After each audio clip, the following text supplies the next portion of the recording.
मोठी बातमी पाहणार आहोत। किरण सामंतांकडून आधी रत्नागिरी सिंधुदुर्ग लोकसभा जागेवरून माघार घेतल्याची पोस्ट टाकण्यात आली आहे। किरण सामंतांकडून नंतर पोस्ट डिलीट करण्यात आली आहे। तर आधी पोस्ट टाकून त्यानंतर ही पोस्ट डिलीट देखील करण्यात आली आहे। अधिक अपडेट आपण घेणार आहोत आपले प्रतिनिधी महेश सावंत यांच्याकडून। महेश, काय अधिक अपडेट?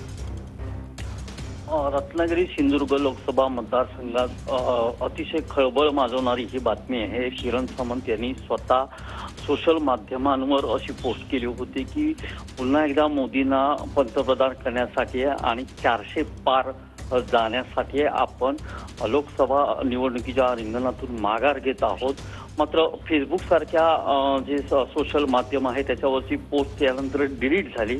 मात्र काही व्हॉट्सअपच्या ग्रुपवर जे आहे ते स्वतः किरण सामंत यांनी ही पोस्ट माघारीची ही स्वतः पोस्ट केली। एकूणच रत्नागिरी सिंधुदुर्गमधला तिढा सुटत नव्हता। नेमका महायुतीकडून कोण लढणार, शिंदे गटाकडून आणि भाजपकडून दावे प्रतिदावे केले जात होते। अशा वेळेला संभ्रमावस्था निर्माण झाली होती। मात्र स्वतः किरण सामंत यांनी आज पहाटेच्या दरम्यान आपण या निवडणुकीच्या रिंगणातून माघार घेत असल्याचं जाहीर केलेलं आहे।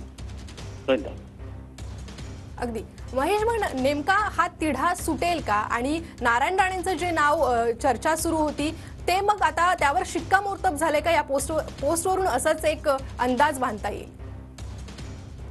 आता थेट तसंच म्हणावं लागेल। खरं तर राणेंचंही नाव वारंवार घेतलं जात होतं। मात्र त्याचबरोबर शिंदे गटाच्या कार्यकर्त्यांकडूनही सांगितलं जात होतं की किरण सामंत हेच निवडणूक लढवणार आहेत आणि तसं त्यांना सांगितलं गेलंय। त्यानंतर किरण सामंत यांनी स्वतः मुख्यमंत्री यांची सुद्धा भेट घेतली होती।